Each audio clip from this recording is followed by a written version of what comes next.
օրեր առաջ Նիկոլ Փաշինյանը հերթական անգամ հայտնվեց սկանդալի կենտրոնում, Երևանի մետրոյում նա գորգրած եւ մատ թափ տվեց արցախցի կնոջ վրա, նրա մանկասակ երեխայի ներկայությամբ եւ փաստացի Նիկոլ Փաշինյանը հերթական անգամ ի ցույց դրեց իր ողջ ատելությունը արցախայության նկատմամբ եւ առհասարակ Արցախի նկատմամբ, այս եւ այլ հարցեր շուրջ այսօր ես զրուցել եմ Հայաստան խմբակցության падգամավոր Գառնիկ Դանիելյանի հետ, ողջույն պարոն Դանիելյան։ Շնորհակալ եմ հրավեր ընդունելու համար։ Շնորհակալ եմ հրավերին։ Տեսեք, ես նշեցի, որ Փաշինյանը հերթական անգամ սկանդալի կենտրոնում հայտնվեց եւ այդ սկանդալի արդյունքում հերթական անգամ բացահայտվեց նրա, այսպես ասած, իրական դեմքը կամ կերպարը։ Ինչու է Փաշինյանը վերջին շրջանում ջղաձիկ ըստ ձեզ։ Սկսենք նրանից, որ ոչ թե նոր է սկսել իր վերաբերմունքը ցույց տալ, ինքը դեռ խմբագիր աշխատած տարիներին, երբ որ թերթի խմբագիր էր, այդ ներազգային ատելությունից ինքը սնուցվում էր։ Այս տարածաշրջան, այն տարածաշրջանի ժողովրդի մեր հայրենակիցների նկատմամբ կներեք ատելությունը իր մոտ դեռ շատ վաղուց ա եղել։ Դուք երևի կհիշեք, որ ընդդիմադիր ժամանակ էլ Նիկոլ Փաշինյանը շատ լուրջ, այսպես ասած, ժամանակահատված ինքը հենց տրամադրում էր դրան արցախցիներին որակավորումներ տալով, եւ սա պատահական չէ, որ հիմա էլ ինքը այս խոսույթը զարգացնում է, իր իրական վիճակին է հասել։ Թե ինչի համար է հիմա ինքը եկել հասել սրան, պատճառները շատ խորքային են։ Առաջի պատճառը դա նա է, որ ոտքերը, այսպես ասած, գետնի վրայից արդեն կտրված են, հողը ոտքերի տակից գնում է, եւ ինքը շատ լավ հասկանում է, որ ընդհանուր մեր հայրենակիցների կողմից ինքը մերժված է։ Այս ընթացքում այն մարդիկ, որոնք որ իրեն սատարել են, աջակցել են, փորձել են ամեն կերպ արդարացնել են կործանարար ընթացքը, որ ինքը բերել է, հիմա անգամ այդ մարդկանց շրջանում, որոնք իր, այսպես ասած, էլեկտորատն են, շատ լուրջ խնդիրներ կա իր անձի հետ կապված, որովհետև տեսնում եմ, որ տարիները գնում է եւ այն խոստումները, որ տվել էր, այդ խոստումները իջի կա դառնում։ Ասում էր կոռուպցիայի դեմ պայքար, իրենք դարել են մի հատ կոռումպացված ռեժիմ, ասում էր Թավշյա հեղափոխության ժամանակ ինչ էր ասում էր մենք պետք է համերաշխության կոչեր անում համերաշխության, հաշտության եւ այլը, բայց ինքը բերեց ատելություն, բերեց թշնամանք, բերեց ավեր, բերեց աղետ եւ այս ընթացքում մարդկանց մի որոշակի շատ ստվար զանգված իրենից արդեն էլ հույսեր չի ակնկալում։ Հիմա ինքը ընկել է փողոցները, փորձում է իր ընկած պլինտուսից ներքև վարկանիշը փորձի հետ բերել։ Բայց այլևս իր գնացքը գնացել է։ Այլևս մեր ժողովուրդը հասկանում է, որ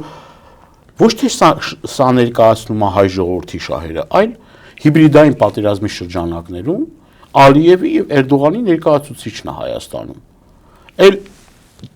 տեսնում եք, այս վերջի շրջանում նաեւ Էրդողանն էլ չի ջանք գործադրում, այսինքն կա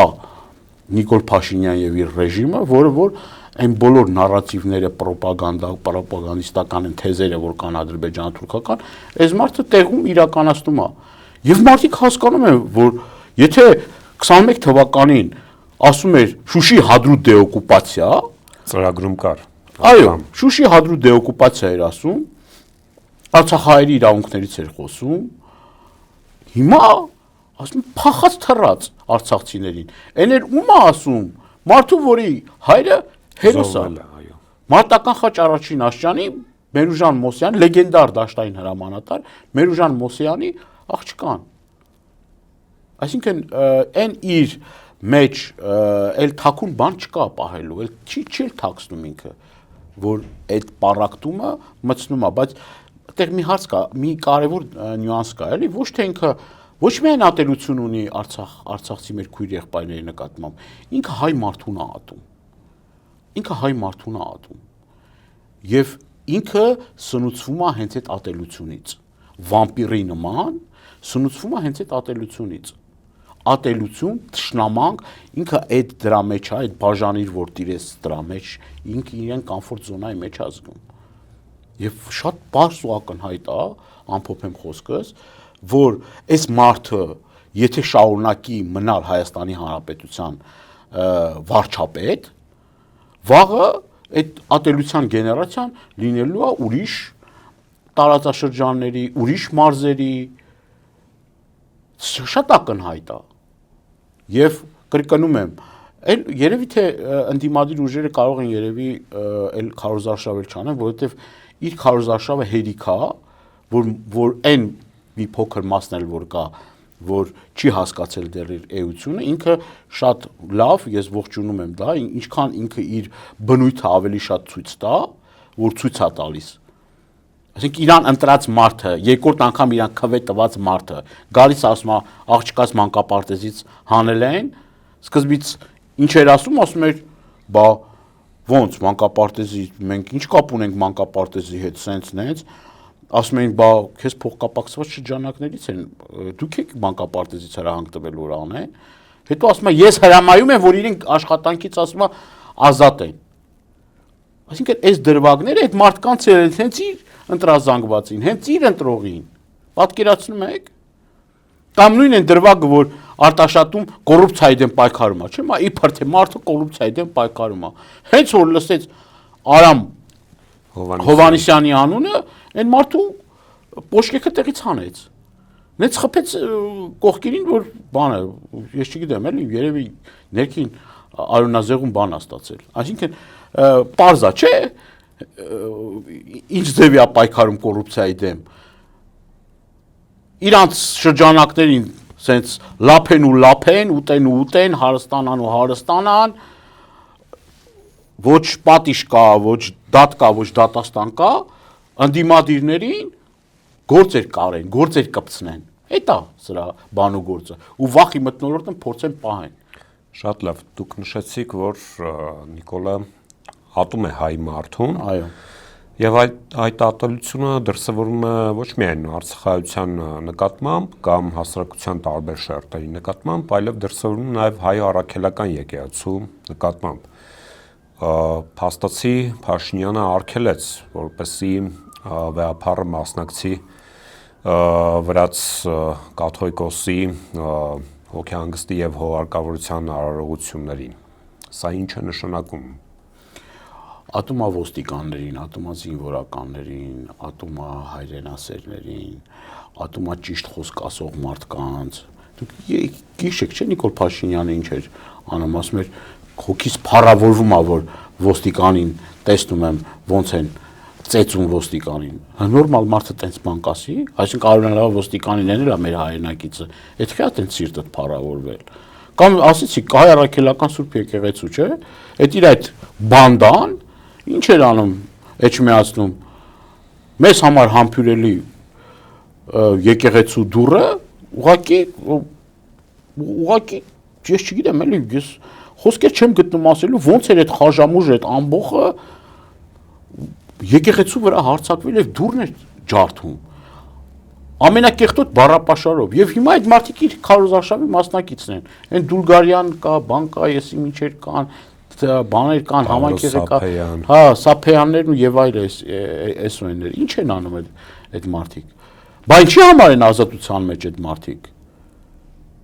Բա իրանց արած խուլիգանություն չէր։ Բա հանցագործության մասին հաղորդում են ներկայացել լրագրողները եւ ես տեղում նաեւ ոստիկանապետին եմ ասել, ես ասում եմ, ինչ վիճակ է։ Ուրա գործ կա, քրեական գործ կա, չկա։ Ուղիղ եթերով իր աջակիցն ասում էր, վեհապարի գլուխը պետք է քարով տանք ջարդենք, գլուխը պետք է ծխենք, ասում էր։ Քրեական գործ կա, բայց եթե մի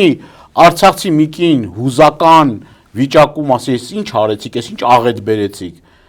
ես ինչ տնավեր սարքեցիք մեզ, որ պատերազմ կորցրել է եղբորը, հորը, M1-ին, մյուսին ընտանիքի անդամներին, տունը տեղ ամեն ինչը թողել է, ոստիկանները անմիջապես կգան,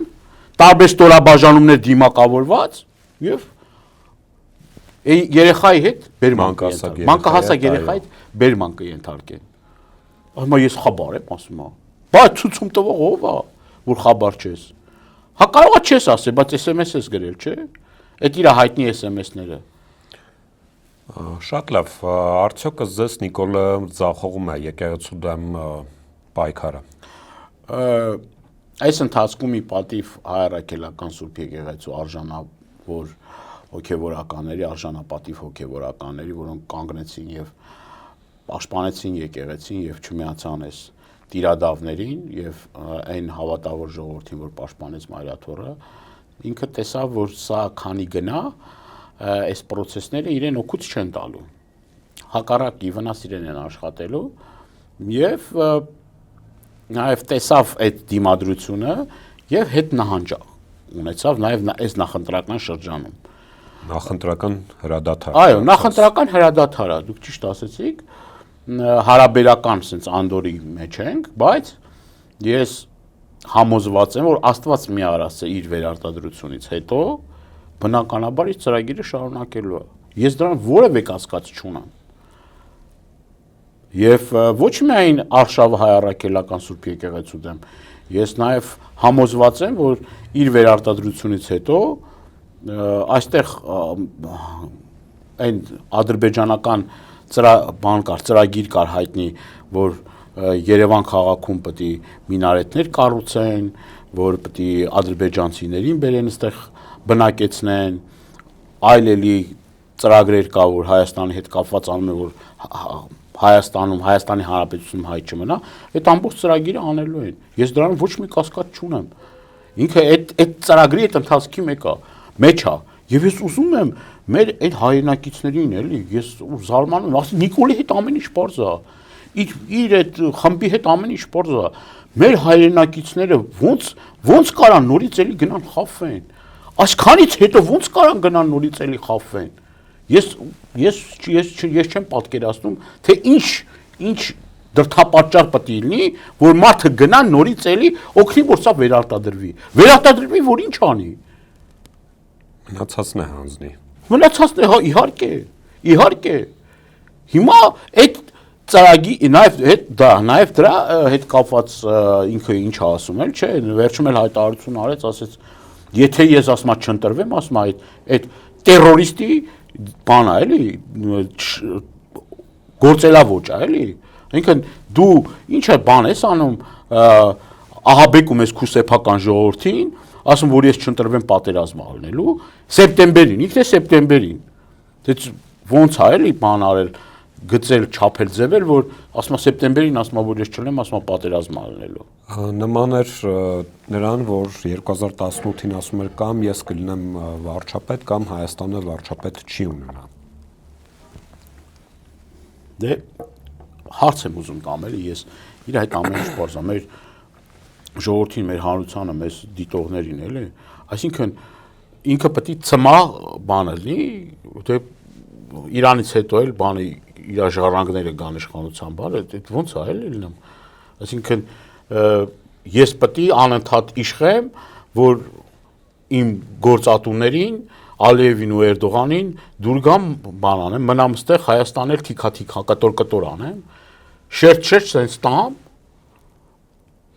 Ալիևը խոսում է, որ հնարավոր չէ կանխատեսել, թե կես տարի հետո ինչ կլինի, իսկ Ալիևի խոսքերին զուգահեռ հայաստանյան իշխանությունները շարունակաբար պնդում են, որ իբրև թե այս խաղաղությունը այլևս անշրջելի է, ճակերտավոր խաղաղությունը եւ տեսեք երեք ազգային ժողովի արտաքին հարաբերությունների հանձնաժողովի նիստի ժամանակ Արարատ Միրզոյանը խոսում էր թրիփի գործարկման մասին նաեւ իմ մոտապարությունը որ այս մարդիկ այս աշխարհից չեն եւ չեն հետևում թե ինչ է կատարվում մեր շուրջը, ինչպիսի աշխարհակահաղական զարգացումներ են արկա եւ հանրությանը շարունակում են կերակրել այդ թրիփի հեքիաթներով։ Դիր սատելիտ ուժերը հայտնի զրպարտիչներ կան, որ դատարանով հաստատված է, որ զրպարտիչներ են, որ այտենց կան դաշտմաններ չեմ էլ ուզում տամ, իր գրպանային ընդդիմություն, որ գրպանային իր իշխանությունների գրպանային կուսակցություններն են, հետաքրքիր է, որ ասում են, որ կախված Իրանի հետ, այլևս թրիպի հետ կապված լուրջ հարցեր կան։ Սրանք մի հատ բառ չեն կարող ասեն առանց իրանց հետ ճշտելու։ Մի կողմից ստիպված է Արադ Միրզոյանը այդ թեզը խափի շարունակի, մի կողմից էլ արդեն նրանց շուրթերով ասում է, որ Իրանը իր դիրքերը ավելի արմատական են ելնելու թրիպի պահով։ Եվ սա ավելի քան ակնհայտ է, տեսեք տարածաշրջանը այս իրավիճակին է եւ գիտեք որ անգամ ամենաապահով եւ հարուստ երկրները այսօր պատերազմի մեջ են փաստացի, ծոցի երկրները, Մերձավոր Արևելքը, հիմա Հայաստանի հետ կախված նաեւ կներեք Իրան, Ամերիկայի Միացյալ Նահանգ հարաբերությունների ձեր կարծիքով այս պրոյեկտը որ կա Իրանի համար ավելի զգայուն չի լինելու, մեղմ ասած։ Միանշանակ։ Ինչի մասին է խոսքը, այսօր անգամ Իրանը չի նայում, որ շատ ավելի ուժեղ եւ շատ ավելի մեզնից ավելի ռեսուրսներով, հնարավորություններով, ավելի պատիկներով անգամ ուժեղ պետություններին, հզոր պետություններին, որ ոչ ֆինանսի խնդիր ունեն, ոչ մի բանի խնդիր չունեն, այդ երկրներին հարվածում է, չէ՞։ Սաուդյան Արաբիան օրինակի համար։ Իհարկե, Սաուդյան Արաբիան, Միացյալ Էմիրությունները եւ այս կոնտեքստում ոնց կարա օրինակ Հայաստանը համարվի, որ գիտեք ինչ կա, դե դուք այդտեղ ինչ ուզում եք արեք, միջազգային ընդդիմություն դրա մասին էր ասում, չէ՞։ Ամիսներ առաջ մենք հենց այդ վտանգների մասին ենք ասում, որ սպասվող աղետի մասին մենք ասել ենք, որ ավելի քան պարզ էր, որ այդ բանակցությունները ֆորմալ բնույթ են կրում, եւ ինչ որ մի պահի Ամերիկայի Միացյալ Նահանգները եւ Իսրայելը հարվածելու են Իրան եւ տարածաշրջանը ներքաշվելու պատերազմի մեջ։ Եվ Հայաստանը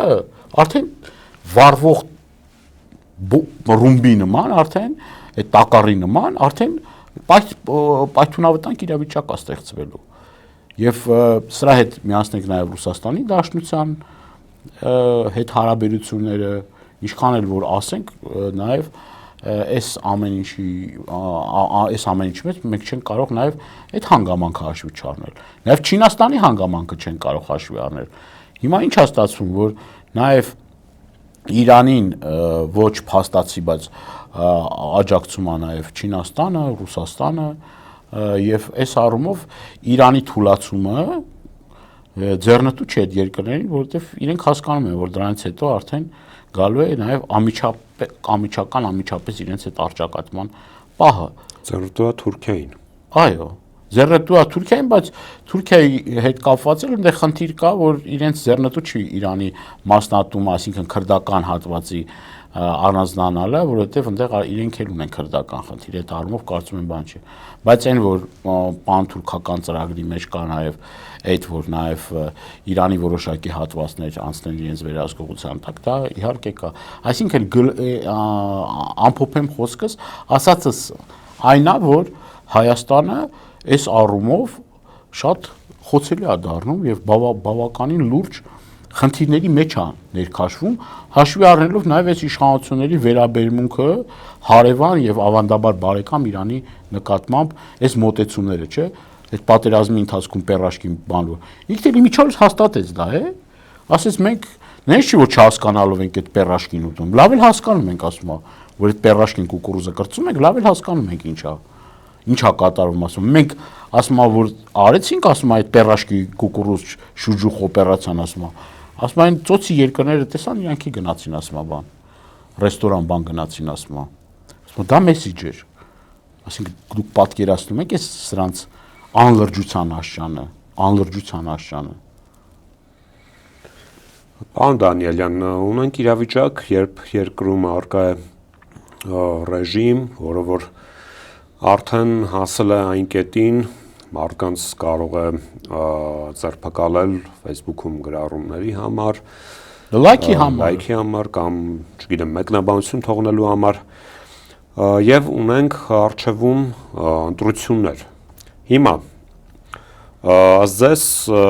ընդդիմադիր դաշտը ինչ պետք է անի, որպեսզի առավելապես նպաստի այս ռեժիմի վերարտադրության կանխմանը։ Եվ արդյոք ըստ ընդդիմադիր դաշտը բացի բուն քվեարկության օրվա համատեքստում հասարակությանը աշխատանք տանելու առումով արդյոք նաև չպետք է փորձի հասարակությանը պատրաստել հետընտրական զարգացումների։ Կա նախընտրական շրջան, կա բունընտրական շրջան եւ հետընտրական շրջան։ Ես կարծում եմ, որ նաեւ այս ընտրական թողոբոյի մեջ պետք է անպայման ակտիվ լինի փողոց։ Առանց փողոցի ակտիվության, առանց իշխանությունների վրա ճնշում գործադրելու, բնականաբար սրանք գնալով ավելի ու ավելի լկտիանում են։ Նախ իրենց բառապաշարը, տեսնում եք ինչ բառապաշարով են հանդես գալիս, երկրորդն էլ պետք է ինքը հասկանա, որ եթե օրինակ կուսակցություններ չգրանցի, եթե ինքը օրինակ, որ այդ ճանապարհով հիմա գնում է, ահաբեկում է բոլոր այն վարչական ղեկավարներին, նախկին գյուղապետերին, որոնք որ հիմա վարչական ղեկավար են,